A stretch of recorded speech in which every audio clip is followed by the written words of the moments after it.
I'm going to read a story from a book, Welcome Each Wonder, from the Iona community. Let it shine. No one bothered too much about the abandoned lighthouse.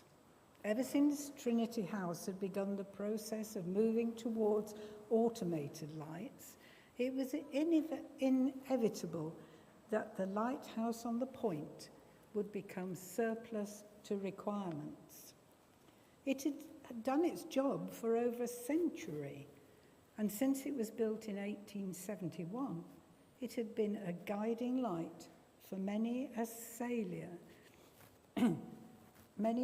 young sailor at sea on many dangerous voyage round the point and along the rocky coast.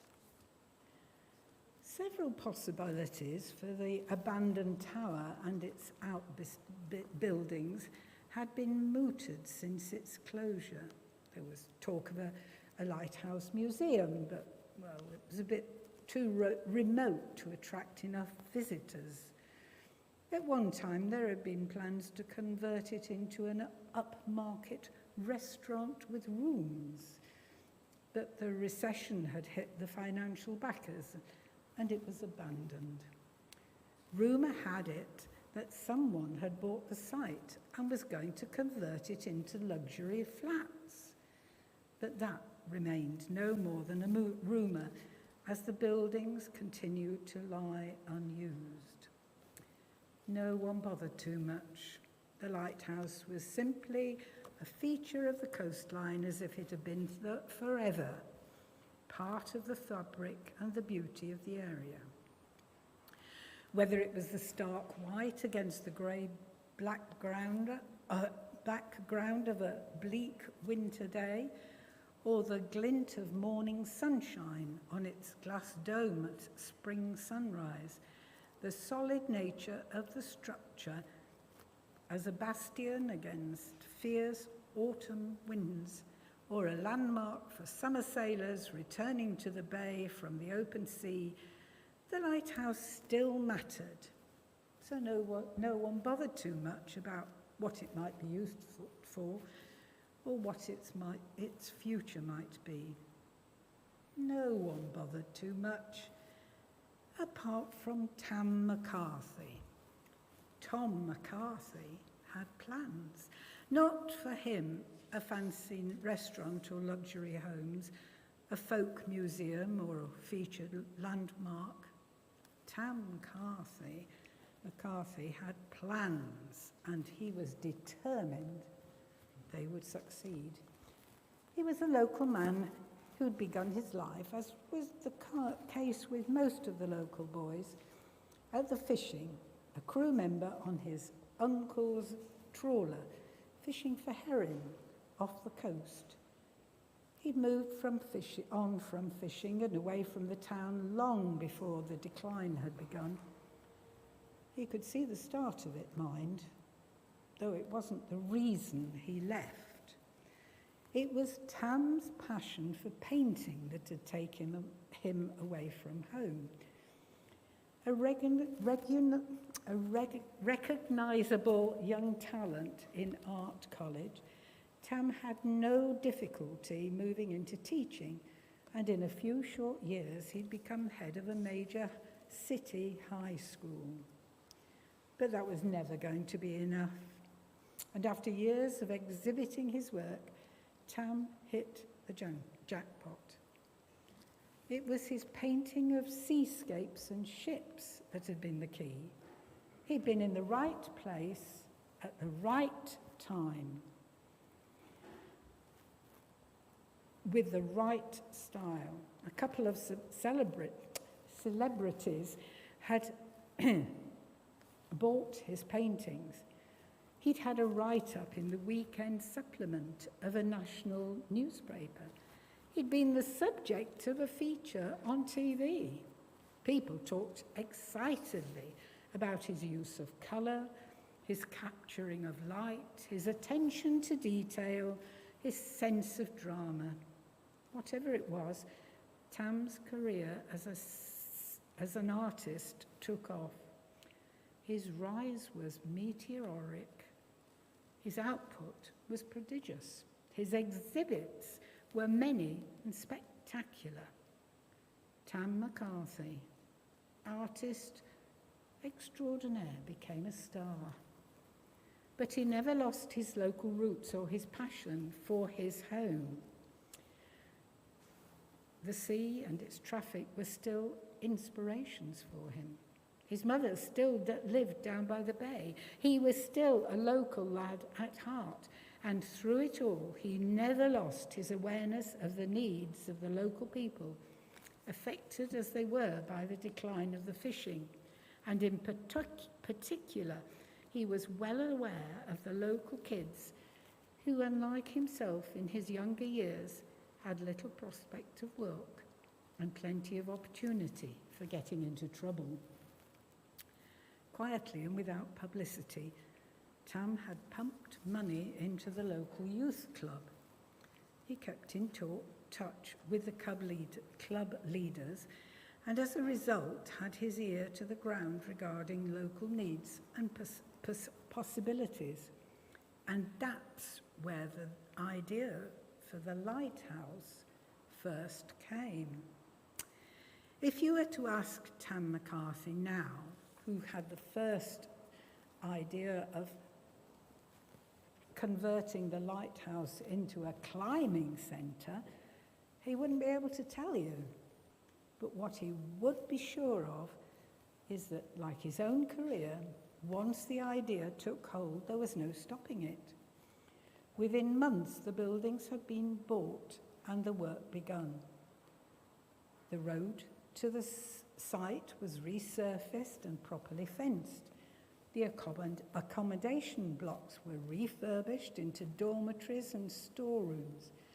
With the advice of a world-renowned climbers, an artificial climbing wall was prepared on the landward side of the lighthouse tower. The internals of the lighthouse were spectacularly renovated, the windows at different levels being opened up to become the culmination point for the novice, intermediate, and specialist roost. The pinnacle of achievement was climbing to the top of the tower, all the 175 feet of it. No one got to see the full extent of the view from the top of the lighthouse unless they'd achieved the ultimate climb. The climbing centre was an amazing success. It became a magnet for the whole area, and within a few years, it was reckoned to be one of the best climbing schools in the whole country. No one had bothered much about the abandoned lighthouse apart from Tam McCarthy, whose vision was worthy of the lighthouse's original purpose, a light that was a guide for many a person in danger. No one much bothered, apart from the local folk coming to know that every now and then, when darkness fell, the light at the top on the lighthouse on the point would be lit, and they would smile and say, "That's another youngster made it to the top." Or, "That's Tam McCarthy helping some kid let their light shine."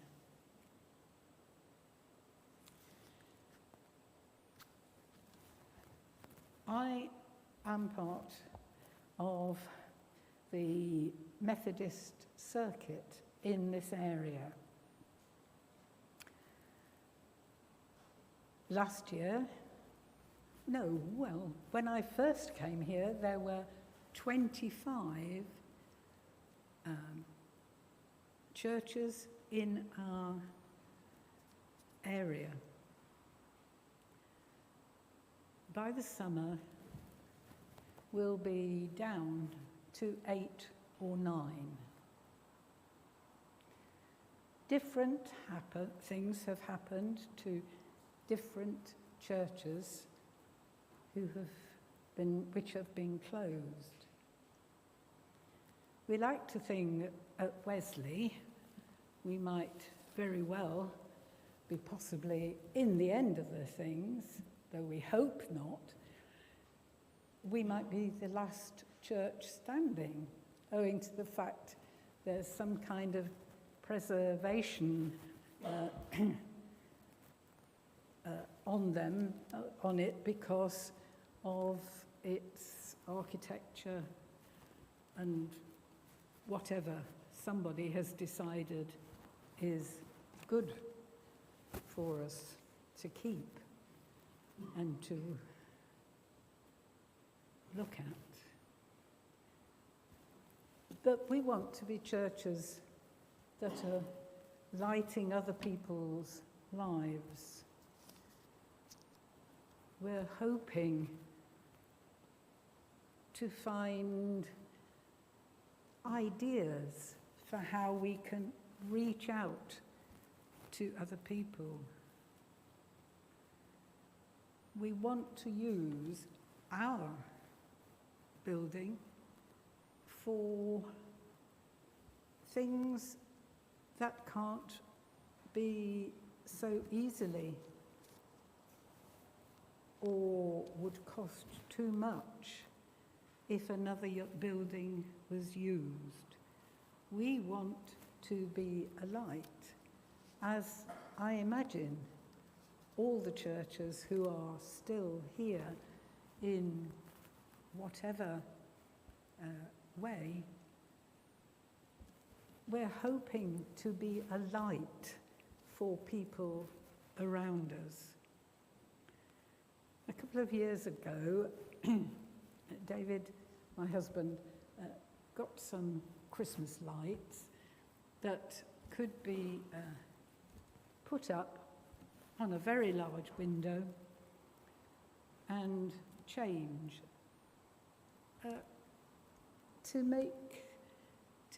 to look joyful, to look bright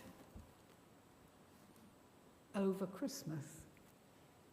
Sadly, while it worked perfectly from the point of the electricity and the thing itself working, it was no good on our church because people trudging up the hill would have needed to look up, as you would have to look up your top windows. And really, it had no effect whatsoever because it just wasn't the right thing in the right place. And we're trying to use slowly. It's not a thing that can be done quickly. Use our premises as we did when we first had our refurbishments. And about 6 months now, we had somebody come out to talk to us from Wycombe about the possibility as using our building for clothes for children and young people. And now, on every Friday, a group from Wycombe sort second-hand clothes, and once a month, people are able to come and take clothes that they need and can't afford for their children. It's a light that's starting to glow from our church. Probably a month or so ago, David and I came down here in our capacity of relatives of the leader of the guides at Trinity, and we went to collect some food that we were going to need for a weekend away. And as we came in, some people who had been, I presume, were part of the group who use this building for small children and mothers. I knew some of those people. One of them I didn't know why I knew her, but another was from one of our other Methodist churches and had been volunteering there. So you too here are lighting a light for other people. We used to think, I think we used to think, that the really important thing with activities at our church is that they should be church activities. Youth clubs, guides, brownies, rainbows, you're lucky to still have here. Other groups no longer meet here. But for all of us, it must be possible for us to shine a light through the people who use our premises, who feel welcomed to come, who we do our best, all of us, to reach out and help them to have a better life in one way or another than they would have otherwise. Of course, we would like them to come to church and worship with us, but that's another step, and one that's not so much in our hands as much as it is in God's.